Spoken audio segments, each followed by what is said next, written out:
ጨለማ የሰው ልጅ ትዝታ ሊደርስበት ከሚችለው በላይ የራቀ ዘመን በዚህ ምድር ላይ አሸዋው ንግግር ቢችል ኖሮ ድንጋዮቹ ቢመሰክሩ የሚነግሩን አንድ እውነት ብቻ ነበር። ይኸውም ይህች ምድር የኃያላን መንግስታት መቃብርና የሰው ልጅ ስልጣኔ ደም ስር መሆኗን ነው። ዛሬ የምንቃኘው ጥንታዊቷን የፋርስ መንግስት ነው። የንጉሳውያን መፍለቂያ፣ የገጣሚዎች መናኸሪያ፣ የሰው ልጅ ህሊናና ነጻነት ለመጀመሪያ ጊዜ በድንጋይ ላይ የታወጀባት ቅዱስ ስፍራ። ነገር ግን ይህ የክብር ታሪክ በደማቅ ወርቅ ብቻ የተጻፈ አይደለም። ይህ ታሪክ በደምና በእንባ፣ በክህደትና በጀግንነት፣ በሃይማኖታዊ እሳትና በዘመናዊ ዓለም ስግብግብነት የታጀበ ነው። ከታላቁ ቂሮስ የነጻነት አዋጅ እስከ ዘመናዊ የዘይት አብዮት፣ ከሻንሻይ ክብር አልጋ እስከ አያቶላዎቹ መንፈሳዊ ቁጣ፣ ዛሬ የሺህ ዓመታትን መጋረጃ እንገፋለን። የጥንታዊቷን ፋርስ እናነቃለን። የኢራን ሚስጥራዊ ማንነት እንፈትሻለን። አብራችሁን ቆዩ።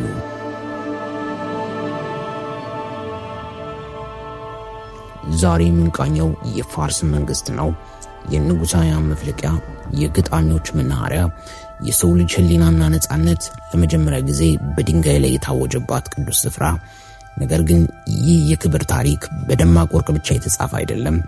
ይህ ታሪክ በደምና በእንባ፣ በክህደትና በጀግንነት፣ በሃይማኖታዊ እሳትና በዘመናዊ ዓለም ስግብግብነት የታጀበ ነው።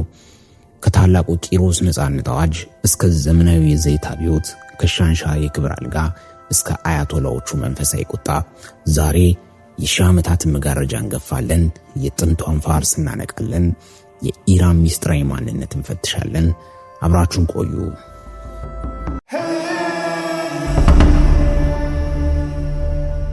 ጥንታዊቷ ፋርስ የንጉሶች ንጉስ ታሪኩ የሚጀምረው ከዛሬ 2500 ዓመታት በፊት ነው።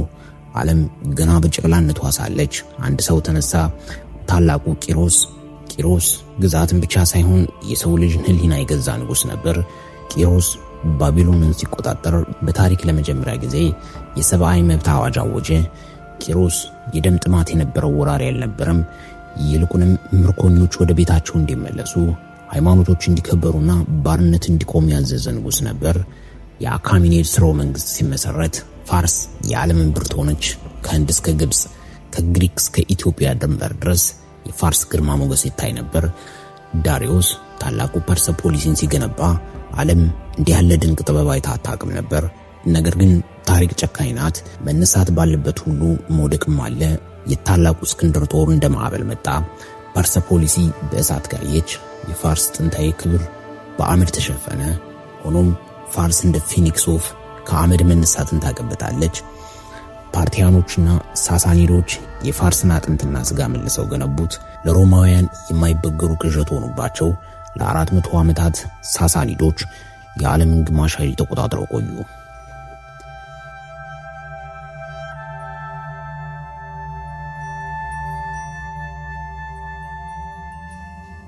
እስልምናና የለውጡ ማዕበል በሰባተኛው ክፍለ ዘመን በአሸዋማው አረብ ምድር አንድ አዲስ ኃይል መጣ፣ እስልምና። የሳሳኒድ ኤምፓየር በውስጥ ሽኩቻ ተዳክሞ ስለነበር በአዲሶቹ ወራሪዎች እጅ ወደቀ። ፋርስ አዲስ ማንነትን ተቀላቀለች። ነገር ግን አንድ አስደናቂ ነገር ተከሰተ። ፋርስ በአረቦች አልተዋጠችም። ይልቁንም እስልምናን በፋርስ ቀለም ቀባችው። ሳይንስ፣ ፍልስፍና፣ ግጥምና ሕክምና በፋርስ ምሁራን እጅ አበቡ። የዓለም የእውቀት ማዕበል ወደ ባግዳድና ቴህራን ዞረ። አቪሴናና አልራዚ የሕክምና ጥበብን መሩ። ፈርዶሲ ሻህናሜህን ለ30 ዓመታት ሲጽፍ የፋርስ ቋንቋና ባህል ከአረብ ተጽዕኖ እንዲተርፍ አደረገ። ፋርስ በሰይፍ ብትሸነፍም በባህልና በጥበብ ግን አሸናፊ ሆና ቀጠለች።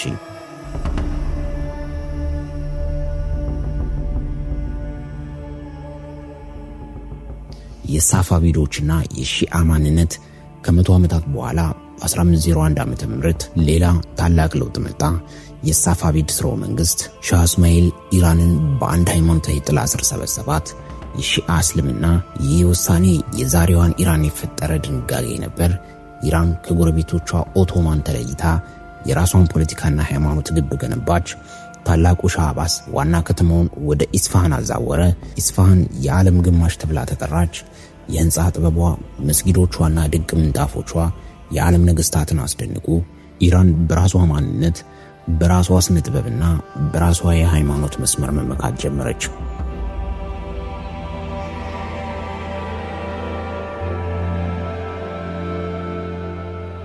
የቃጃር ዘመንና የባዕዳን ጣልቃ ገብነት ክብር ለዘላለም አይቆይም። በ19ኛው ክፍለ ዘመን ሲመጣ ኢራን በደካማ ንጉሶች እጅ ወደቀች።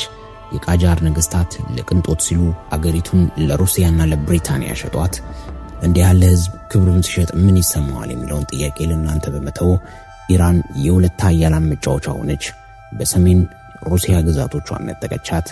በደቡብ ብሪታንያ የንግድ የበላይነቷን አረጋገጠች። ኢራናውያን በገዛ ሀገራቸው እንግዳ ሆኑ። ረሃብና ድህነት አገሪቱን ወረራት። ይህም የታሪክ ቁስል እስከ ዛሬ ድረስ የሚሰማ የጥላቻ ዘርዘራ።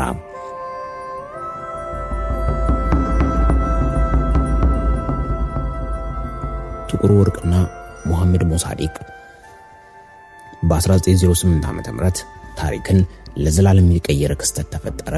በደቡባዊ ኢራን መሬት ውስጥ ጥቁር ወርቅ ተገኘ፣ የነዳጅ ዘይት። ይህ ለኢራናውያን በረከት ነበር ወይስ እርግማን? ለብሪታንያ ትርፍ፣ ለኢራን ግን ባርነት ሆነ። ብሪታንያ አንግሎ ኢራኒያን ኦይል ካምፓኒ በሚል ስም የኢራን ዘይት እየዘረፈች ለዓመታት ቆየች። ነገር ግን በ1950ዎቹ አንድ ድፍረት የተሞላበት ድምፅ ተሰማ። እሱም የዶክተር ሙሐመድ ሞሳዲቅ ድምፅ ነበር። የኢራን ዘይት ለኢራናውያን አለ። ሞሳዲቅ በህዝብ ተመርጦ የዘይት ኢንዱስትሪውን የህዝብ ንብረት አደረገ። ዓለም ደነገጠች። ምዕራባውያን ኃያላን አሲሩ። በ1953 ዓ.ም የሲአይኤ እና የብሪታንያ ደህንነት MI6 በጋራ በመሆን ኦፕሬሽን አጃክስ በሚል ስም የሞሳዲቅን መንግስት በኃይል ገለበጡት። ያ ቀን የኢራን ዲሞክራሲ የሞተበትና የምዕራባውያን ጣልቃ ገብነት በህዝቡ ልብ ውስጥ የጥላቻ ጠባሳ ጥሎ ያለፈበት ጥቁር ቀን ነበር።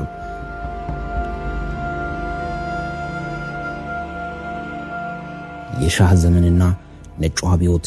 ከኩዴታው በኋላ ሙሐመድ ሬዛ ፓህላቪ ሻህ ሙሉ ስልጣኑን ተቆጣጠረ። ኢራንን በኃይል ለማዘመን ተነሳ። ነጭ አብዮት ታወጀ። መሬት ለገበሬዎች ታደለ። ፋብሪካዎች ተገነቡ። ሴቶች የመምረጥ መብት አገኙ። ኢራን የመካከለኛው ምስራቅ ታላቅ ወታደራዊና ኢኮኖሚ ኃይል እየሆነች መጣች። ነገር ግን ከሚያብረቀርቀው የቴህራን መብራት በስተጀርባ ስቃይ ነበረ። ሻህ ተቃዋሚዎቹን አይታገስም ነበር። የደህንነት ኃይሉ ሳባክ ሰዎችን ያሳድድ፣ ያስርና ያሰቃይ ነበር። ሃይማኖተኞች ባህላችን በምዕራባውያን ተናቃሉ። ምሁራን ነጻነት አጣናሉ። ድሆች የዘይቱ ብር ለጥቂቶች ብቻ ሆነ ብለው ተቆጡ። ሻህ የፋርስን ግርማ ሞገስ ለመመለስ የ2500 ዓመት በዓል ሲያከብር፣ ህዝቡ ግን የዳቦ ጥያቄ እያነሳ ነበረ።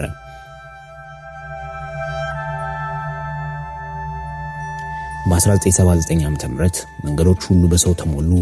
ሚሊዮኖች ሞት ለሻህ ብለው ጮሁ። ሻህ አገሪቱን ጥሎ ተሰደደ። በፓሪስ በስደት የነበሩት አያቶላህ ኻሜኒ በድል ተመለሱ።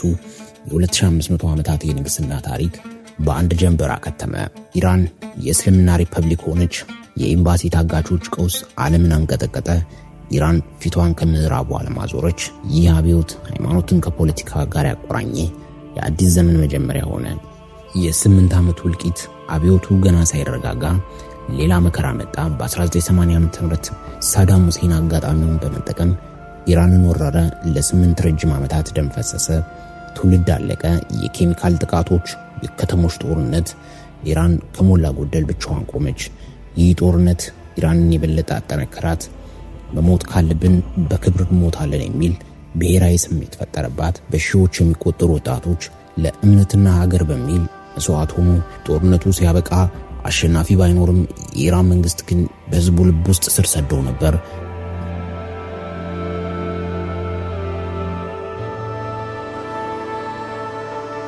ዘመናዊቷ ኢራንና የወደፊቷ ዕጣ ፈንታ። ዛሬ ኢራን በታሪክ መስቀለኛ መንገድ ላይ ትገኛለች። አገሪቱ በአንድ በኩል ካለፈው ታላቅ የፋርስ ስልጣኔ የተወረሰ የኩራት ስሜት፣ በሌላ በኩል ደግሞ ከ1979 አብዮት በኋላ በነገሰው ሃይማኖታዊ ርዕዮተ ዓለም መካከል እየተዋከበች ትገኛለች። ይህ ውጥረት በአገር ውስጥም ሆነ በውጭው ዓለም የሚታዩ ተለዋዋጭ ክስተቶች ተከበዋል። በኒውክሌር ፕሮግራሙ ምክንያት የተጣለባት ዓለም አቀፍ ማዕቀብ አገሪቱን ለከፋ ኢኮኖሚ ቀውስ ዳርጓታል። የገንዘብ ምንዛሬ ግሽበት፣ የሥራ አጥነት መስፋፋትና የውጭ ኢንቨስትመንት እጥረት የኢራን ኢኮኖሚ በእጅጉ አዳክመውታል። ይሁን እንጂ ቴህራን ሬዚስታንስ ኢኮኖሚ የሚለው መርህ በመከተልና ወደ ምስራቅ በተለይም ወደ ቻይናና ሩሲያ ፊቷን በማዞር ጫናውን ለመቋቋም እየሞከረች ትገኛለች። ምንም እንኳን በኢኮኖሚ ብትዳከምም ኢራን በመካከለኛው ምስራቅ ያላት ተጽዕኖ ከምንጊዜውም በላይ እየጠነከረ መጥቷል። በሊባኖስ፣ በሂዝቦላ፣ በየመን ሁቲ አማጽያን፣ በሶሪያና በኢራቅ ባሉ ታጣቂ ቡድኖች አማካኝነት የራሷን ደህንነት ቀጠና መስርታለች። ይህ አክሲስ ኦፍ ሬዚስታንስ ተብሎ የሚጠራው መዋቅር ኢራን ከድንበሯ ርቃ ከታላላቅ ተቀናቃኞቿ ከእስራኤልና ከሳውዲ አረቢያ ጋር የምትፋለምበት ስትራቴጂካዊ መሳሪያ ሆኖላታል።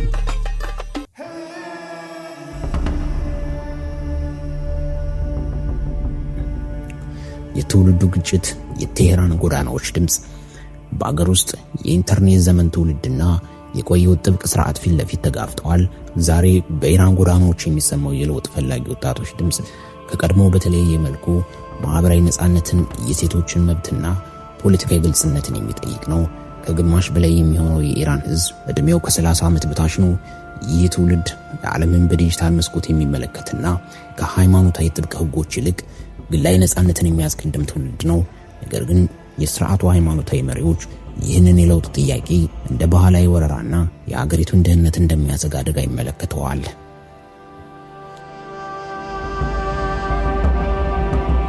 ኢራን በአንድ በኩል ጥንታዊ ታሪኳንና የፋርስን ታላቅነት የምትመኝ ሀገር ናት። ይህ ብሔራዊ ስሜት አገሪቱ በማንኛውም የውጭ ጫና እንዳትንበረከክ እንደ ጉልበት ያገለግላታል። ሆኖም ግን በጥብቅ መንፈሳዊ መሪዎች የሚመራው መንግስታዊ መዋቅር ከዘመናዊ ዓለም ፍላጎት ጋር ለመጣጣም እየተቸገረ ይገኛል። ኢራን አሁን ያለችበት ሁኔታ በውጭ በኩል በማዕቀብና በጠላትነት የተከበበች፣ ከውስጥ ደግሞ በለውጥ ፍላጎት የምትናጥ ሀገር። ይህ የታሪክ መስቀለኛ መንገድ ወይ ወደ ታላቅ ስምምነትና ለውጥ አሊያም ወደ ከረረ ግጭት የሚያመራ የለውጥ መጀመሪያ ሊሆን ይችላል። ጥንታዊቷ ፋርስ ወይስ ዘመናዊቷ እስልምና ሪፐብሊክ? የቂሮስ ነጻነት ወይስ የሃያቶላዎቹ ቁጥጥር? ታሪክ እንደሚነግረን ኢራን የምትሰበር ሀገር አይደለችም። ብዙ ጊዜ ወድቃለች፣ ግን ሁል ጊዜ ትነሳለች። ከአሌክሳንደር ወረራ፣ ከአረብ ወረራ፣ ከሞንጎል እልቂት ተርፋለች። የወደፊት ዕጣ ፈንታዋ ግን አሁንም በጥያቄ ምልክት የተሞላ ነው። ከሺህ ዓመታት በኋላም የፋርስ አንበሳ አሁንም በበረሃ ውስጥ ያገሳል። ዓለም ግን አሁንም በትዝብት ትመለከታለች። ይህ የኢራን ታሪክ ነው። ትላንት የነበረ ዛሬ ያለና ነገ የሚቀጥል ድንቅ የሀገር ፍቅርና መስዋዕትነት የታየበት ኃያልነቷን የሚመሰክር ጥንታዊ ታሪክ ባለቤት ኢራን ለዓለም የምታስተላልፈው መልእክት ግልጽ ነው። ጥንታዊነት ማለት ያለፈ ታሪክ ብቻ ሳይሆን ዛሬን የምንጋፈጥበትና ነገን የምንቀርጽበት ኃይልም ጭምር ነው። ዓለም በትዝብት መመልከቷን ትቀጥላለች። ኢራን ግን በራሷ መንገድ በራሷ የታሪክ ቀለም ጉዞዋን ትቀጥላለች። ትላንት የነበረው ኃያልነት ዛሬ ካለው መስዋዕትነት ጋር ተደምሮ የነገውን አዲስ የፋርስ ምዕራፍ ይወልዳል። ታሪክ የሚጻፈው በቆራጦች እጅ ነው። ኢራን ደግሞ የታሪክ ጸሐፊ እንጂ ተመልካች ሆና አታውቅም። የዛሬው የኢራን ታሪክ ጉዟችን በዚህ ላይ ያበቃል። ይህ ድንቅ ታሪክና የአሁኑ የኃያላን ፍጥጫ ሊወልድ ይችላል። ኢራን የጦርነት ክብሯን ትመልስ ይሆን ወይስ ማዕበሉ አዲስ ታሪክ ይጽፋል?